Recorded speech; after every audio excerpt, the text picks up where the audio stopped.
சொத்துன்னு நினைச்சு நம்மளை ஏழையாக்கக்கூடிய சொத்துக்கள்னா என்ன அப்படிங்கிற ஒரு வீடியோ ரொம்ப நல்லா மக்கள் மத்தியில வரவேற்பு கிடைச்சது. ஸோ அதே மாதிரி தெரியாம இப்ப நாங்க வாங்கிட்டோம்ப்பா, அது பேர் லயபிலிட்டிஸ். பட் அதை எப்படி அசட்டா மாத்துறது, சொத்தா மாத்துறது அப்படிங்கிற ஒரு ஐடியா டெக்னிக்ஸ் தான் இன்னைக்கு நான் சொல்லி கொடுக்க போறேன்.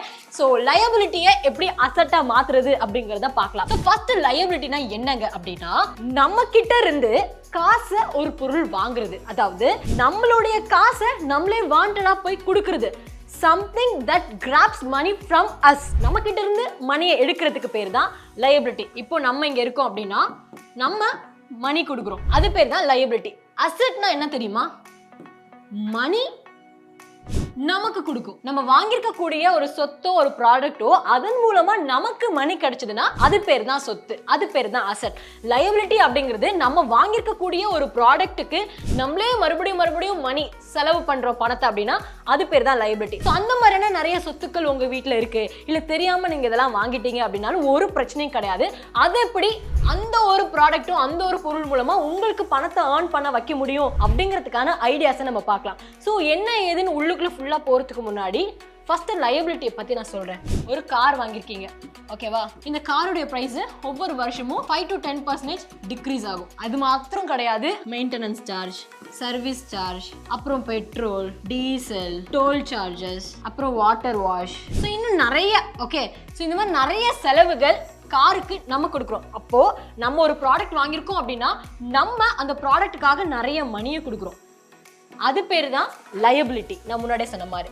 ஸோ நெக்ஸ்ட் அசெட்னா என்ன அப்படின்னா ஒரு லேண்ட். ஓகே, நம்ம கிட்ட ஒரு லேண்ட் இருக்கு. ஸோ இந்த லேண்டை நம்ம வாங்கி போட்டுட்டோம். ஃபர்ஸ்ட் ஒரு அசெட்டா வாங்கிட்டோம், சொத்தா வாங்கிட்டோம். இந்த லேண்ட் மூலமா நமக்கு பணம் வருதுன்னா அது பேர் தான் அசெட்னு நான் சொல்லியிருக்கேன். எஸ், நீங்க கொஞ்சம் வருஷத்துக்கு முன்னாடி லேக்ஸ்ல இந்த லேண்டை நீங்க வாங்கியிருந்தீங்கன்னா இப்போ அதனுடைய மதிப்பு crores இருக்கும். ஸோ இந்த ஒரு ப்ராடக்டின் மூலமா நமக்கு மணி வருது, அப்போ இது பேர் தான் அசெட். அவ்வளோதாங்க, சிம்பிள் விஷயம். ஒரு பொருள் மூலமா நமக்கு பணம் கிடைக்குது அப்படின்னா அது பேர் அசெட். அந்த பொருளுக்கு நம்ம பணம் கொடுக்குறோம் அப்படின்னா அது பேர் லயபிலிட்டி. இன்னும் தெளிவா சொல்லணும் அப்படின்னா ஒரு சூப்பரான ஒரு எக்ஸாம்பிள் இருக்கு. பேங்க் எடுத்துக்கலாம். ஓகே, பேங்க்ல நமக்கு ஒரு அக்கௌண்ட் இருக்கு. ஓகே, ஸோ அந்த அக்கௌண்ட்ல நம்ம என்ன போட்டிருக்கோம்? எஃப்டி போட்டிருக்கோம். ஸோ எஃப்டி நம்ம போட்டிருக்கிறது மூலமா என்ன ஆகும்? நம்மளுடைய அமௌண்ட்டு அந்த மெச்சூரிட்டி பீரியட் முடிஞ்சதுக்கு அப்புறமா கிடைக்கும். அதோட மட்டும் இல்லாமல் ஒரு 6% எவ்வளோ பேங்க்குக்கு எஃப்டி பர்சன்டேஜ் கொடுக்குறாங்களோ ஒவ்வொரு பேங்க்கை பொறுத்தும் அந்த இன்ட்ரெஸ்ட் அமௌண்ட்டும் நம்ம கொடுப்பாங்க. அப்போ பேங்க்குக்கு இதில் எங்க லாபம் இருக்கு? பேங்க்குக்கு எஃப்டி அப்படிங்கிறது லயபிலிட்டி தானே, இல்லையா? ஸோ எஃப்டி மூலமா பேங்க்குக்கு ஒன்றும் காசு வர போறது இல்லை. பேங்க் தான் எஃப்டி போட்டிருக்க மக்களுக்கு 6% ஆஃப் த அமௌண்ட் இன்ட்ரெஸ்ட் ரேட்டா கொடுக்குறாங்க. அப்போ இது எப்படி பேங்க்குக்காரவங்களுக்கு லாபமா இருக்கு அப்படிங்கிறத பார்க்கலாம். நமக்கு 6% எஃப்டி கொடுத்துருக்கக்கூடிய பேங்க்கு இன்னும் சிலருக்கு பர்சனல் லோன் அப்படிங்கிற கணக்குல 14% வரைக்கும் இன்ட்ரெஸ்ட் ரேட் கொடுப்பாங்க. ஸோ நம்மளுடைய லம்சம் அமௌண்ட் எஃப்டியில் போட்டிருக்கோம் இல்லையா, அந்த அமௌண்ட் சும்மாவே இருக்காது. அந்த அமௌண்ட்டை பேங்க்காரவங்க ஒரு பர்சனல் லோன் ஒரு பர்சனுக்கு கொடுப்பாங்க, அதுவும் 14% இன்ட்ரெஸ்ட்ல. அப்போ பேங்க்குக்கு அஃப்கோர்ஸ் இந்த 14% இன்ட்ரெஸ்ட்ன்றது லாபம் தானே. நமக்கு ஜஸ்ட் 6% தான் கொடுக்குறாங்க, பட் அவங்களுக்கு கிடைக்கிறது 14% இன்ட்ரெஸ்ட். ஸோ பேங்க் என்ன பண்றாங்க? எஃப்டின்றது லயபிலிட்டி, பட் பர்சனல் லோன் அப்படிங்கிறத அசெட். லயபிலிட்டியை பேங்க் இப்படிதான் அசெட்டா மாத்திக்கிறாங்க. ஸோ இந்த ஒரு டெக்னிக் நம்மளோட லைஃப்ல நம்மளும் ஃபாலோ பண்ணா நல்லது தானே. ஸோ இன்னைக்கு இந்த வீடியோல லயபிலிட்டி இருக்கு அப்படின்னா அது எப்படி அசெட்டா மாத்துறது அப்படிங்கிறதுக்கான முழு டீட்டெயிலும் ஐடியா டிப்ஸ் எல்லாமே ஷேர் பண்ண போறேன். Welcome to freedom Tamil Mani channel. நான் உங்க யுவராணி.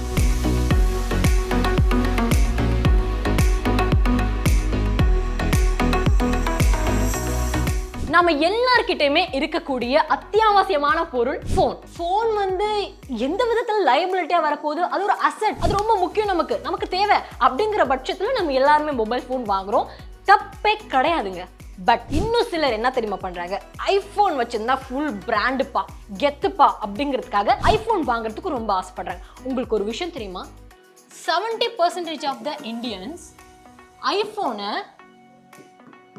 இஎம்ஐல தான் வாங்கியிருக்காங்க, வாங்கிட்டும் இருக்காங்க. அது இன்னும் குறையல, இன்க்ரீஸ் ஆகிட்டே தான் இருக்க போகுது. 70% மக்கள் ஐபோனை இஎம்ஐல வாங்குறாங்க. மொபைல் ஃபோன் எல்லாத்துக்கும் ஒரே ப்ராசஸ் தானே. ஒரு ஃபோன் ஆண்ட்ராய்டு என்ன பண்ணுதோ அதே ப்ராசஸ் ஐபோன், பட் அதை விட இன்னும் கொஞ்சம் பெட்டரா கூட பண்ணும். நான் தப்புன்னு சொல்ல வரல. ஆனா எதுக்காக எதுக்காக ஐபோன் வாங்கணும், அது அவ்வளோ இம்பார்ட்டண்டா, அவ்வளோ அவசியமா அப்படின்றத யோசிக்கணும். என்னுடைய பட்ஜெட்டுங்க, ஒரு ஃபோன் நான் வாங்குறதா இருந்தா 20,000 ரூபாய். ஓகே, 20,000 ரூபாய்க்கு என்னால ஒரு ஃபோன் வாங்க முடியும், அவ்வளவுதான் என் சம்பளத்துக்கு என்னால முடியும். அப்படிங்கும்போது இந்த great Indian festival, big billion days, இந்த மாதிரியான ஸ்பெஷல் ஆஃபர் ஃபெஸ்டிவல் சீசன் அப்போ என்ன பண்ணுவாங்கன்னா, ஒரு ஐபோனுடைய பிரைஸ் 80,000 இருக்கு அப்படின்னா ஆஃபர் பிரைஸ்ல 60,000க்கு கொடுக்குறோம் அப்படின்னு அனௌன்ஸ் பண்ணுவாங்க. நம்ம ஆளுங்களுக்கு ஆசை அடக்கி வைக்க தெரியாது இல்லையா? ஸோ அவங்க என்ன பண்ணுவாங்க, 80,000 ஃபோன் 60,000 கிடைக்குது, 20,000 ரூபாய் லாபம், இப்போ விட்டா நம்மளால வாங்கவே முடியாது அப்படிங்கிறதுக்காக ஐபோன் வாங்குறதுக்கு அவங்க மைண்டை ப்ரிப்பேர் பண்ணிப்பாங்க. ஆமால, குட்டு தானே, 20,000 யார் டிஸ்கவுண்ட் கொடுப்பாங்க நீங்களும் யோசிக்கலாம். ஆனா என்னோட பட்ஜெட்டே வெறும் 20,000 தாங்க. ஆனா நான் என்ன பண்றேன், 20,000தோட பிளஸ் 40,000 ஆட் பண்ணி 60,000 ரூபாய்க்கு ஃபோன் வாங்க போறேன். 40,000 ரூபாய் எனக்கு லாஸ் அப்படிங்கிறத யாரும் யோசிக்கவே மாட்டேங்கிறோம்.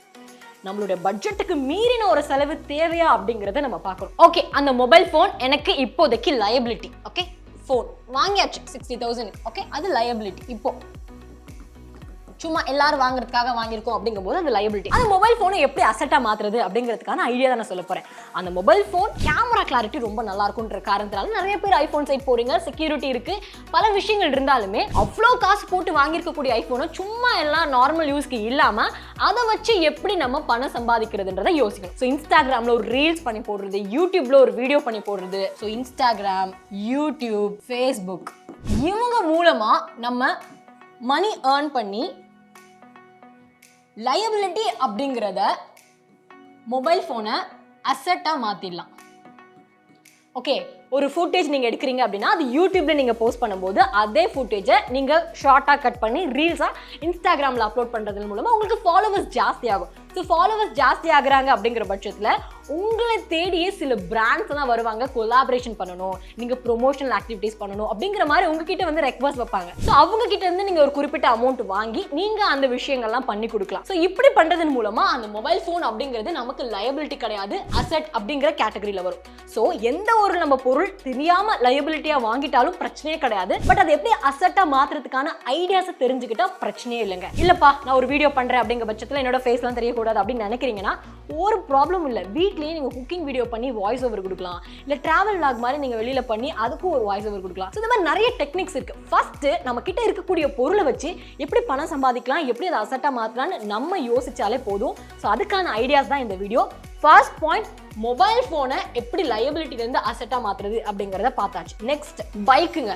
ஸோ பைக் வந்து பசங்க கிரேசி இன்னும் குறையவே இல்லை அப்படின்னு சொல்லலாம். எவ்வளோதான் புதுசு புதுசாக மாடல் வாங்கினாலுமே 3 லட்ச ரூபா 3.5 லட்ச ரூபான்னு பைக்குக்கு சொன்னாலுமே அதை காசு கொடுத்து வாங்குறதுக்கு பசங்க ரொம்ப ரெடியாக இருக்காங்க. ஃபார் எக்ஸாம்பிள், ஒரு பைக்கு 1,50,000 ரூபா வாங்கியாச்சு ஆசைக்கு. இந்த பைக் என்ன, தினமும் ஆஃபீஸ்க்கு போகிறதுக்கு வரத்துக்கு, வீக்கெண்டில் சுற்றி பார்க்குறதுக்கு, உங்களோட சந்தோஷத்துக்காக பைக் வாங்கியிருக்கீங்க, அது ஓகே தான். பட் அந்த பைக்குன்றது அசெட் இல்லை, அது சொத்து கிடையாது.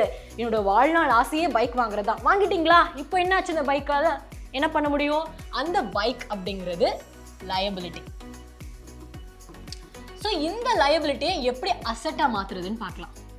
உங்களுடைய ஜாபுங்க. ஓகே, ஒர்க்கு போகிறோம், job timing 9 to 5. Okay, so இந்த 9 to 5 ஜாப் முடிஞ்சதுக்கு அப்புறமா 5 to 10 நீங்க பார்ட் டைம் ஜாப் பார்க்கலாம். பைக்கை வச்சு என்னன்னா ராபிடோ, இந்த மாதிரி நிறைய சர்வீசஸ் இருக்குல்ல, ஃபுட் டெலிவரி பண்றது. ஸோ இவங்க கிட்ட நீங்க டைப் பண்றதன் மூலமா உங்களோட பைக்கை வச்சு உங்களுக்கு ஒரு குறிப்பிட்ட அமௌண்ட் ஏர்ன் பண்ண முடியும். ஸோ பைக் 1.5 லட்ச ரூபா அப்படின்னா மிடில் கிளாஸ் பசங்களுக்கு அந்த ஆசை இருக்கு, நான் இல்லைன்னு சொல்ல. ஆனா நம்ம எப்படி வாங்குறோம், நம்மளுடைய ஆசையை எப்படி நிறைவேற்றிக்கிறோம் அப்படின்னா இஎம்ஐ அப்படிங்கிற ஆப்ஷன் தான். ஸோ இஎம்ஐன்றது நம்ம பேங்க்ல கட்டிட்டு இருக்கணும், மாசம் மாசம் நம்ம கண்டிப்பா கட்டணும். வாங்குற சம்பளம் செலவுக்கே பத்தல அப்படிங்கிற பட்சத்துல ஆசைக்காக பைக் வாங்கியாச்சு, அந்த பைக் இஎம்ஐ எப்படி கட்டுறதுன்னு யோசிக்கிறோம் இல்லையா? ஸோ அதுக்கு இந்த பார்ட் டைம் ஜாபான இந்த டெலிவரி பண்றது, இந்த ராபிடோல ஒர்க் பண்றது, ஸோ இதுல இருந்து நம்ம கிடைக்கக்கூடிய பணத்தை நம்ம பேங்க்குக்கு பே பண்ணலாம். நிறைய பேர் கேட்பாங்க, எதுக்கு இந்த வேலைலாம் பாக்குற, நீ தான் நல்ல வேலைக்கு போயிட்டு இருக்கல, இதெல்லாம் நமக்கு தேவையா அப்படின்னு யோசிப்பாங்க.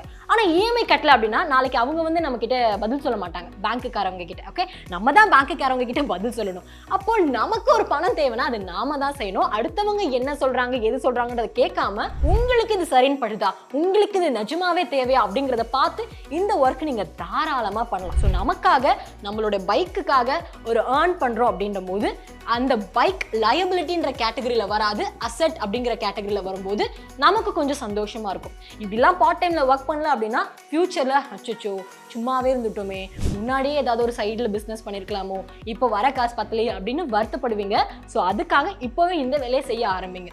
Next, car. வீடியோவினுடைய ஆரம்பத்திலே நான் சொன்னேன், காருடைய ப்ரைஸ் வருஷத்துக்கு 5லேருந்து 10% வரைக்கும் கண்டிப்பாக டிக்ரீஸ் ஆகிட்டே இருக்கும். முன்னாடியே சொன்ன மாதிரி நிறைய சார்ஜஸ் இருக்குங்க. ஷோரூம்லேருந்து வாசலுக்கு இறங்கி வந்தாலும் அதோட மதிப்பு அவ்வளோதான். உள்ள இருக்கிற வரைக்கும் தான் புது கார், வெளியில வந்துச்சுன்னா அது ஒரு காரு அவ்வளோதான். அப்படிங்கும்போது அடுத்த வருஷம் ஆகும்போது காரோட வேல்யூ கம்மியாக்கிட்டே இருக்கு. அப்போ அந்த காருன்றது நமக்கு லயபிலிட்டி. ஏன்னா அந்த கார்னால நமக்கு லாபமே கிடையாது. இந்த சார்ஜஸ் எக்ஸ்ட்ரா, இந்த மெயின்டெனன்ஸ் சார்ஜ், இந்த சர்வீஸ் சார்ஜ், பெட்ரோல், டீசல், இந்த வாட்டர் வாஷ் பண்றது, டோல் சார்ஜஸ், அதுதான் எக்கச்சக்கமான சார்ஜஸ் இந்த காருக்கு நம்ம கட்டிட்டு இருக்கோம். அப்போ கார் நம்ம சொத்துக்காக வாங்கியிருக்கோம், கார் இவ்வளோ லட்ச ரூபா போட்டு வாங்கியிருக்கும் போது அது நமக்கு சேஃப் சொத்து அப்படின்னு நினைச்சீங்க இல்லையே, அது ஒரு லயபிலிட்டி கேட்டகரியில வருது. அப்போ எப்படி அந்த லயபிலிட்டியை அசெட்டா மாத்துறது காருன்னு பார்க்கும்போது ஜூம் கார் அப்படின்னு ஒன்று இருக்கு. இது இவங்களுக்கான ப்ரொமோஷனல் கிடையாது. ஓகே, ஃபர்ஸ்ட் அதை நீங்க தெரிஞ்சுக்கணும். ஜூம் கார்ல நம்மளோட காரோட டைப் பண்ணி வச்சுக்கிட்டோம் அப்படிங்கும்போது நமக்கு தேவையில்லாத டைம் இருக்குல்ல, காலைல போயிட்டு வருது, இப்பெல்லாம் பெட்ரோல் டீசல் விலையை பார்த்து டிராஃபிக் எல்லாம் பார்த்து பேசாம பப்ளிக் டிரான்ஸ்போர்ட்டே யூஸ் பண்ணிக்கலாம் அப்படிங்கிற மாதிரி தான் கார் வச்சிருக்கவங்களுடைய மனப்பான்மை மாறுது. அப்படி இருக்கும்போது அந்த கார் நம்மளுடைய தேவைக்கு போக மிச்ச நாள்கள்ல சும்மா இருக்கு, வீக்கெண்ட்ல மட்டும் தான் நான் காரை யூஸ் பண்ணிப்பேன் அப்படின்னா, அப்போ நார்மலா இருக்கக்கூடிய வீக் டேஸ்ல நீங்க அந்த காரை ஜூம் காரனுடைய டைப் பண்ணிக்கிட்டீங்கன்னா அவங்க இந்த டூரிஸ்ட் ஸ்பாட் அவங்களுடைய கான்டாக்ட் பண்ணிட்டு அவங்களுடைய கனெக்ட் பண்ணிக்கிட்டு நமக்கான ரெண்ட் கொடுப்பாங்க. நம்ம கார் எடுத்துட்டு நம்ம காருக்கான காசையும் அவங்க கொடுப்பாங்க. அது மட்டும் இல்லை, ஏதாவது ஒரு செலவாகுது, டேமேஜ் ஆகுது அப்படின்னா அவங்களே ஃப்ரீயா மெயின்டெனன்ஸ் சர்வீஸ் பண்ணி கொடுத்துருவாங்க. டேமேஜ் ஆச்சுன்னா அந்த ஒரு பார்ட்ஸ் ரீப்ளேஸ் பண்ணியும் கொடுத்துருவாங்க. ஸோ நமக்கு எந்த விதமான வேலையும் கிடையாது. ஸோ மெயின்டெனன்ஸ் சார்ஜும் அவங்களே பண்ணி கொடுத்துறாங்க, ஏதாவது ப்ராப்ளம் ஆனால் அவங்களே சரி பண்ணி கொடுத்துறாங்க. அப்போ நமக்கு காருன்னு ஒன்று இருக்கு, நம்ம காரை அவங்க யூஸ் பண்ணிக்கிறதுக்காக நமக்கு காசும் கொடுக்குறாங்க, காருக்கு ஏதாவது ஒரு ப்ராப்ளம் ஆனால் அவங்களே சரியும் பண்ணி கொடுத்துறாங்க. அப்படிங்கும்போது இந்த மாதிரியான டெக்னிக்ஸ் ஃபாலோ பண்ணீங்க அப்படின்னா கார் லயபிலிட்டின்ற கேட்டகரியில வராதுங்க.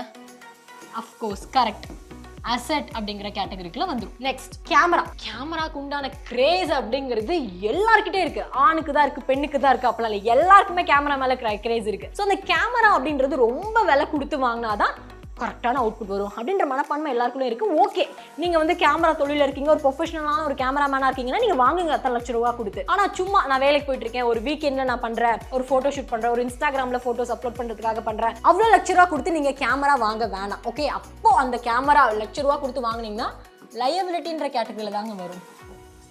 ஸோ அந்த கேமராவை அந்த குறிப்பிட்ட அக்கேஷனுக்காக மட்டும் நீங்க ரெண்டுக்கு வாங்கிட்டீங்க அப்படின்னா அதை நம்ம அசெட்டா மாத்திக்கலாம்.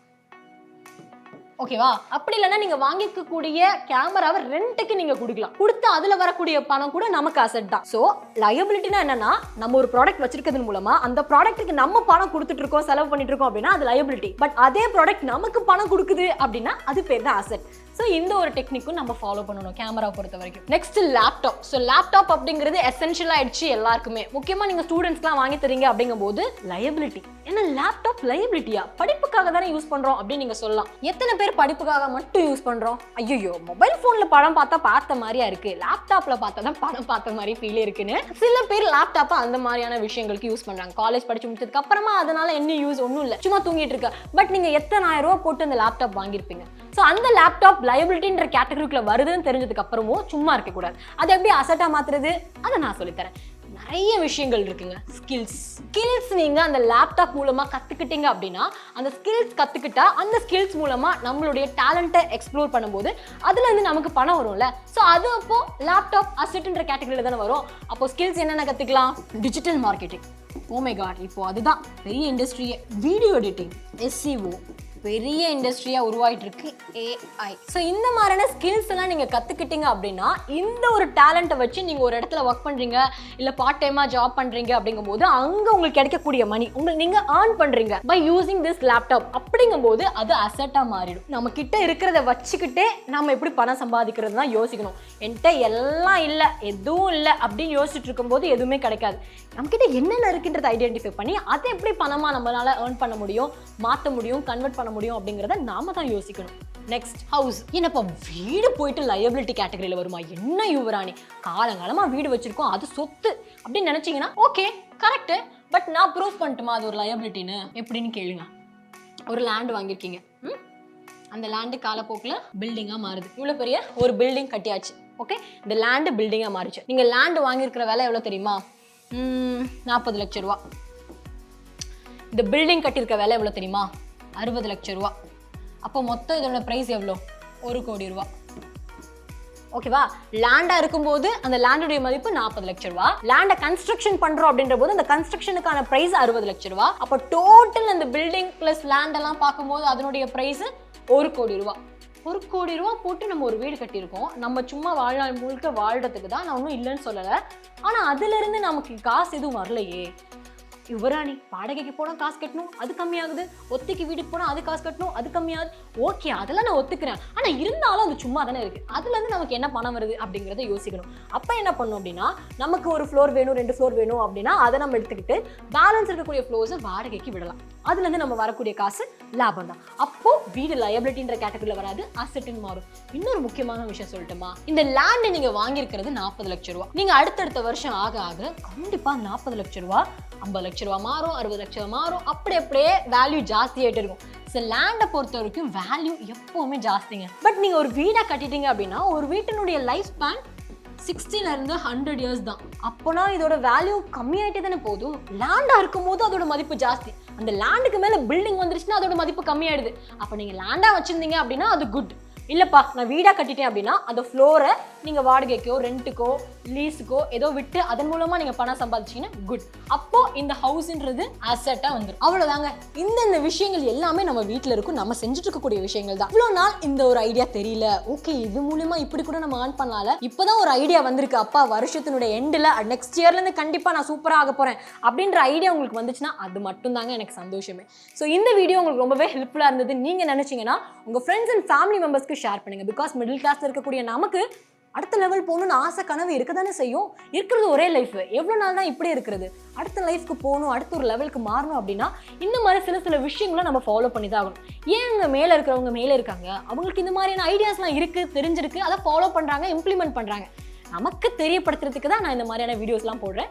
ஸோ உங்களுக்கு ரொம்ப ஹெல்ப்ஃபுல்லாக இருந்ததுன்னா நான் முன்னாடி சொன்ன மாதிரி ஃப்ரெண்ட்ஸ் அண்ட் ஃபேமிலி மெம்பர்ஸ்க்கு ஷேர் பண்ணுங்க. இப்போ தான் ஃபஸ்ட் டைம் நம்மளோட ஃப்ரீடம் தமிழ் மணி சேனலில் பார்க்குறீங்க அப்படின்னா சப்ஸ்கிரைப் பண்ணுங்க. அது மட்டும் இல்லைங்க, நம்மளுடைய ஃப்ரீடம் ஆப்பை டவுன்லோட் பண்ணுங்க. ஸோ ஃப்ரீடம் ஆப்பில் என்ன இருக்கு அப்படின்னா என்ன இல்லை அப்படின்றத ஃபர்ஸ்ட் என்னோட கேள்வியாக இருக்கு. 1000க்கும் 200க்கும் அதிகமான கோர்சஸ் இருக்கு. கோர்சஸ்னா என்ன, படிக்கணுமா? ஐயோ வேணாப்பா, அதெல்லாம் இல்லைங்க. ரியல் டைமில் எப்படி நீங்கள் ஒரு பிஸ்னஸ் ஸ்டார்ட் பண்ணணும், எங்கே போய் அப்ரோச் பண்ணணும், எப்படி ஒருத்தவங்க அந்த தொழில் பண்ணி அவங்க பெரிய ஆளாக மாறியிருக்காங்க, அவங்க தொழிலாளியாக இருந்தவங்க இப்போ முதலாளியாக இருக்காங்க அப்படின்னா நம்மளாலே அது மாற முடியும் தானே. அது எப்படின்ற டெக்னிக்ஸ் எல்லாம் சொல்லிக் கொடுக்குறது தான் ஃப்ரீடம் ஆப். ஸோ ஃப்ரீடம் ஆப்பை இப்போவே டவுன்லோட் பண்ணுங்க.